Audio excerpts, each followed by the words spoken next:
Hey guys, how's it going? We're back on the channel. Behind me, I have a black Supra. This is a hardtop. It's an NA auto, and as you can see, it's far from perfect.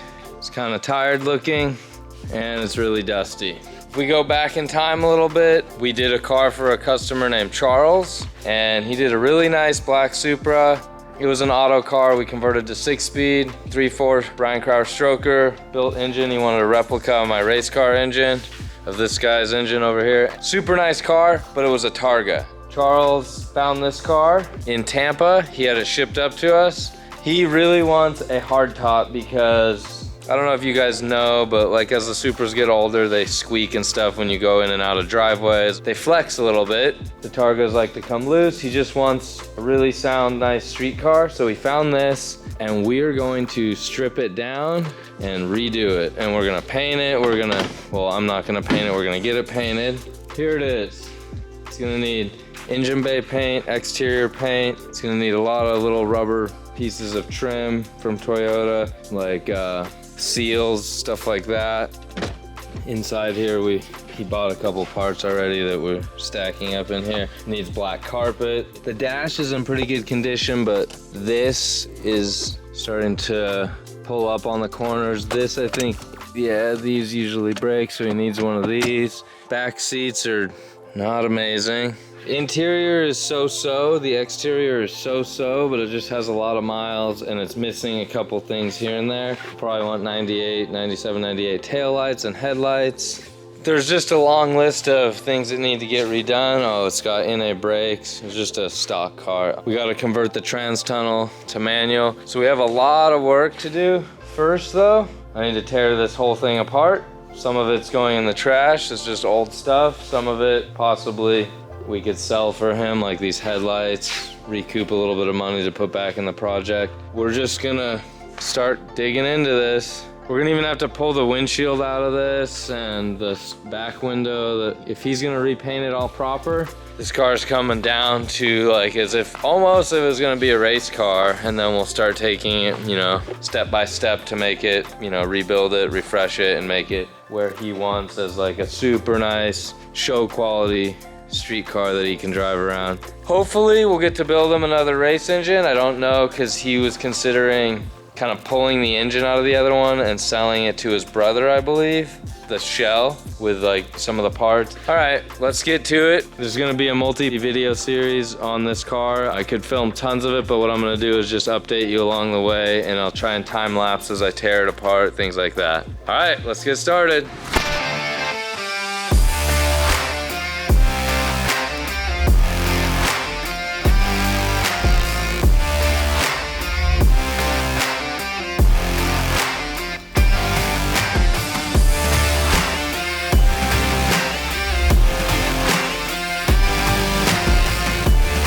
All right, quick update. Fluids are out. Anything in the way here is out. As you can see, exhaust manifold, fan, radiator, battery, intake. The exhaust is out. Motor mounts are loose. Trans mount is undone. That's why you can see the motor leaning back. And I've looped the trans cooler back to itself. Everything else has been drained. I'm sure when I lift it, a little coolant's gonna spill out because that's what happens. But wire harness is pulled out of the firewall and it's not connected to anything anymore. There may be something I forgot. What I'm gonna do after we stop recording on this is I'm gonna release the AC and I'm gonna go do something else for about half an hour because that's super dangerous and super poisonous, but I have no other way of doing it. So release that, turn a fan on, blow it outside. We'll pull the motor, then I'll keep taking stuff apart. So during the time I was doing this, just time lapse for you guys, nothing exciting is really happening, but I've been making a list of crap that I see, because there's stuff where it's like they use the wrong bolt, they forced the wrong bolt into some areas, stuff that he thinks he would want to keep using or whatever, is hoping it would be good that's not good, things like that, where to make this car like super proper, we're gonna need to fix or address these issues. So I've just been making a list of that stuff and kind of getting ready for the build, you know? All right, let's pull that motor.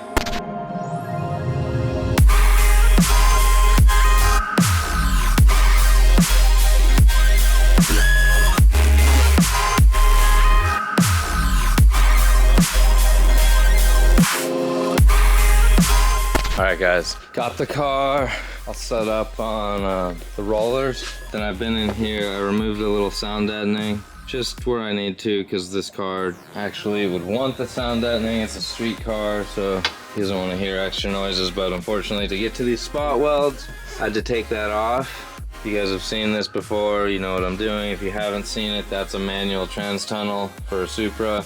That's an auto trans tunnel for a Supra. Yeah, the tunnel in a hole is the same, but you spot weld drill out all those. You can see them exposed where I've kind of made them visible, and then you weld this in. That accommodates for the tripod area on a manual trans, and he needs it, so we're doing it. So here you can see, I don't know, probably got like around 20 to drill out.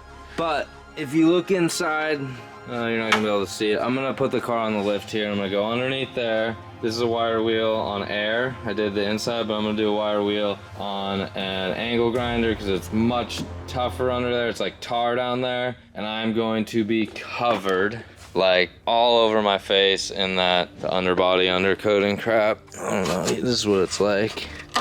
Basically protecting the car from rusting. So I'm gonna do that so I have that whole perimeter of that piece of metal exposed down in there. Don't worry, I'll wear safety glasses. And then drill the spot welds. There's also seam sealer that glues it. So then I'm gonna heat it up, pry, and I'll get that out. And then I'm gonna make sure it's clean surfaces, both sides. I'll weld that one in, which is pretty easy. So you don't spot weld drill it, you literally just drill through it with a larger drill bit. So I'll center punch each one of those and I'll drill through it. So then I have an area where I can, you know, if I use the right heat, make it nice and flush, high heat, but just enough so it won't burn through. And I can kind of like rosebud weld each one of those. And then if I feel like, oh, that one's kind of, you know, a little raised up too much or whatever, looks ugly, I'll hit it with a flap disc so everything's flush. We'll be good. Then we're ready for paint. I did do a walk around the car again yesterday after I was done. I'm not exactly ready for paint. There's always a couple things you miss. Rear wiper motor should be out. Third brake light should be out. I think there's one or so other little details, but I'll get to that today. Then it's up to Timmy when he's ready for paint. Oh, I rolled the window down. I use like a dual battery and a jumper like setup I have with some wires that I can go in here. Rolled this window down because I do want this out of here. This is all crusty and needs to go in the garbage and it's broken. But to do a proper paint job, you never would want to, oh, it looks like it's already been painted. You don't want it to look like that. What you want is the paint to be under there and all perfect. So we're gonna do that. And if there's any other details I see, probably take the mirrors off. I didn't think of that. Stuff like that I will do right now. So by the end of today, we're dialed. The car can go when Timmy's ready. Then there's a lot of sorting through that crap left to do. Full restoration type stuff. It's not, I mean, it's fun in that later part when you're reassembling, but like organizing and getting your plan is just like, it's overwhelming to me. So much happening that you don't want to miss a detail. All right, talk to you guys soon. Actually don't look too bad. It's kind of everywhere though. Look at all that. Okay, so we go up under here. I've exposed where the seam is and spot welds by grinding all that undercoating off. So luckily, as far as I can tell, I haven't done this in a while. Last couple times we did this, it was either Mark or Joe that did it. So as far as I can tell, those are in the same spot and there's the same number of them. So what I'm gonna do is get to work and drill from straight through it from the inside of the car. Then we're gonna try and heat it up and pry it off. The fun part. Drilling and prying it off. Might as well vacuum that up before it blows all over the shop. Feels like little spider webs all over me right now. Not good. Okay, so everything is loose and I'm underneath kind of working a chisel around. It's about to fall out. The last one holding on is just right on the other side of that, on the driver's side, those last two. Under here, and I think if I hit this once, it's gonna fall out, but I could be wrong. Okay, twice. So basically these two here were holding on, broke them. For the most part, I drilled right through the spot welds. There's a couple that I had to kind of hit at it a couple times with a chisel. Then we got through. So then I have to go back through now, kind of with a flap disc, maybe more wire wheel, I'm not sure. I have to hold the other piece up under here and make sure it has a super snug fit and it's not interfering with little chunks of metal like that where I kind of was hitting too hard. The other one will fit right back up in there. Then we go to weld it. So I actually will have to, since the other one was painted black, probably gonna have to do a little bit of sanding on that to get that one to be raw metal as well, so that my weld penetrates easily and doesn't kind of make a mess. So getting close, we're almost done with that. And I found a couple other things I need to remove. These, because lots of surface rust on this car, but these will come out. There's one in the back, and then what I mentioned already. So almost done, guys. Then I get to sort through that stuff. Fun part, like I said earlier. All right, this wraps up what I will do before it goes to paint. So it's in, welds came out pretty dang good. There's only like 2 that I didn't like and I kind of hit with the sanding wheel. I removed this trim, got the 3rd brake light out. I'm gonna take this motor out, but that's all I'm gonna do on this. He'll take the doors off if he needs to, door handle off if he needs to, take the mirrors off for him. Over here we got a lot of stuff and I'm gonna make a bigger pile, but if you see this big list, this, you guys don't have to read all of it, but this is what I would buy new from Toyota. For example, like here we have the 3rd brake light. It functions, it works. These break a lot. Since I have it out, I've now able to see that it's been glued back together, and it's also been like rewired. They fixed some wiring. So somewhere along the life of this car, and it also has like I think it's a crack in it. At some point it messed up, failed, and then they fixed it. And so there's things like that I'm gonna go all the way down. And if we can get it, even if it's not offered from Toyota anymore, I'm gonna try and source a better one, because I don't want to put this car back together with like this thing and then later he has to take everything apart and just stuff like that isn't great. Also the cover underneath where the wiper motor is broken, and this is like new stuff, like aftermarket stuff we need to get. So there's just a giant list here. It might be overwhelming for Charles when he hears about it. I don't know if he would want to refresh a car without fixing all those little things. So I know I would. So that's that. Next up, we're gonna take this on the trailer over to the paint shop. Keep watching. The next episode we'll be going to paint. If you guys have questions, just let me know. Quick update before this car leaves. It's gonna go to paint soon, like we talked about. I did have to eliminate a couple more things because the customer wanted back here painted. Pretty much stripped everything out but this molding and these. I'll let the paint shop do that because it's gonna be easier to transport it whole like this. Took the windows, the mirrors out of the doors, everything like that. So look over here. Now we got different pallets with different subframes on it and all the stuff that needs to be cleaned, and kind of gotta tear this down, tear that down to dig into bushings. And we're gonna put solid bushings on the back for subframe, but not solid for the diff. We'll do like a Delrin for the diff, and same with these guys if they look bad. But if they don't look bad, we're just gonna clean that up real good, pressure wash it. The diff's horrible, but I gotta send it out to get it rebuilt. I could clean it off. My God, that's thick. Wow, that's bad.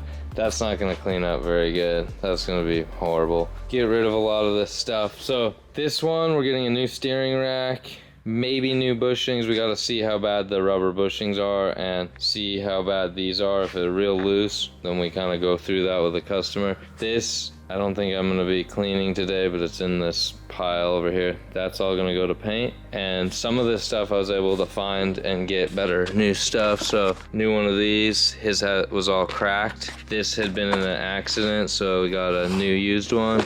These are both used, obviously. It's an old car, can't get it. That's used, but that's going to go to paint. That's used, that'll go to paint too. Seat belt, because his was all trashed up. Oh, and this is the cracked one. So just kind of going through what I'd need to do to refurbish a car. There's a bunch of little details, like a bunch. So as we get deeper into it, seems like it adds to the list. I don't think I'll film it, but I'm gonna take these all apart and clean them up, knock the bushings out. This one, I'm gonna plug these so I can pressure wash it. This one is going to get pressure washed, then I'll dump out the nasty old fuel, and then I'm going to clean it out if it needs to. Then we can put the radium stuff in that one, because that's gonna get a radium pump hanger. It's gonna get multiple fuel pumps, some Walbro 450s, and then get that thing ready to make 1,000 horsepower, or if he wants a little more this time, then we'll be ready for it. Quick update on the Supra. Let's wrap this episode up and I'll fill you in on some details. Next episode is gonna be taking this to paint. After that, when stuff starts coming back, what I wanna do is do something like I haven't done on the other videos, where we do very detailed of installing and finite details, because lots of the time you guys will comment on the videos and say, hey, why didn't you show, step-by-step process? Well, a couple reasons. We're always busy and hustling through stuff and forget to film because there's too many things happening, but we only have this one project here right now, aside from my race cars and whatever else I have going on. But I feel like I could kind of document this one a lot better. And on top of that, it's not every day that I would tear a car all the way down like this and then bring it back together super nice. So quick run back on what happened. Last time you guys saw this, it was all dirty and I had to pressure wash it. So this was really filthy and the arms were all blown out. At kind of the further I went, the more I would find that's kind of issues and what needs to be addressed, and kind of going through that with the owner on it until we're at the point where there's no stock arms left on either subframe. The reason being, they were all in the dumpster, but I grabbed one out to show you guys. It's like just done, and it's been done for a long time. Like, I knew that at least some of the arms were gonna have to get replaced, but all the ball joints were fully blown. You shouldn't be able to move it with your hand. It should be nice and stiff, let alone the boot being ripped. These bushings are like seized up. This one's all rotting out here, like you see. This is the one. Both lower arms on this, the rear bolt, I guess, had to be cut out because it's seized up. I tried to spin it, and that's why it's rotted out. Like, spin it with a bolt, end up having to cut the bolt off. Not easy, doesn't happen quickly because you're trying not to scour, or cut through any of the areas of the subframe. Here we are, this one, that was the worst one. We're gonna have to get him some new hardware, let alone we bought all new arms for the front. We were able to get OEM stuff in the front, which is better for what, this car will be used for. In the back, it's kind of harder to find some of the OEM stuff, and then it's actually like better prices to get aftermarket arms in some of the cases. And then you also wanna be able to adjust camber. We got an adjustable upper arm in the back, also on the lower, but we won't adjust it, we'll put it at stock length. And then we got adjustable tow rods and traction rods. The back, we could dial in his alignment real nice. The front, we could still adjust with cam bolts on these, but the back is more important when you're trying to fit like the largest 315, 335, whatever you're trying to put in the back of a Supra. That's like escalated from what we were gonna do. I didn't film this because it was super dirty work. I'm literally in and out of the shop pressure washing 3 different days and cutting up and grinding, and it's just dirty, stupid work. You guys all know what it's like to take a car apart, so that I didn't think I should film. This even was cut through on this subframe. I did a little bit of welding. I have to do a little bit more on that, and then I probably have to hit that with some paint. I don't think the owner wants to repaint these. I'm gonna ask him though, send him a picture. I still have to clean more stuff. I gotta clean off this and make that look as new as I could for the AC lines, the hard lines for the AC. And we either have to buy new or fix these up. These are what hold the multiple pieces of the front lip and the front bumper together. We just have a lot of parts that need to be painted and touched up at the paint shop. So I don't know, I didn't film all that. I don't think you guys are missing out on anything. That's the dirty part. So when it goes back together and everything's shiny new and beautiful, I'm gonna start sharing a lot more with you guys. And then as we start doing the engine bay, I don't know what we're doing on the engine yet with this customer. He has another car and he might pull the engine out and send it to me on a pallet, or he might just say, you know what, let's go for it, and I'll have 2 Supras. I'm not sure yet. We might be building him an engine, we might not. So we'll get into the cool stuff coming soon, guys. So stay tuned for when we drop it off at paint and what comes next. Thanks for watching. Don't forget to like and subscribe. Talk to you guys soon.